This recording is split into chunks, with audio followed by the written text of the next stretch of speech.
সুপ্রিয় দর্শক,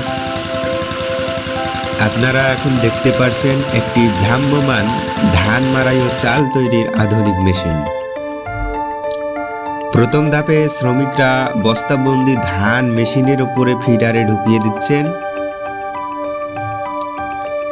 এরপর মেশিনের ভেতরের ধান পরিষ্কার খোসা ছাড়ানোর প্রক্রিয়া শুরু হয়। কিছুক্ষণের মধ্যেই নিচের এক পাশ দিয়ে পরিষ্কার সাদা চাল বের হয়ে আসছে। একই সময়ে অন্য পাশ দিয়ে ধানের খোসা ও অবশিষ্টাংশ, যাকে গ্রামীণ ভাষায় তুষ বলা হয়, আলাদা হয়ে ডালিতে জমা হচ্ছে। অর্থাৎ একটি মেশিনে ধান থেকে চাল ও তুষ দুটি উপাদান পৃথকভাবে বের হয়ে আসছে।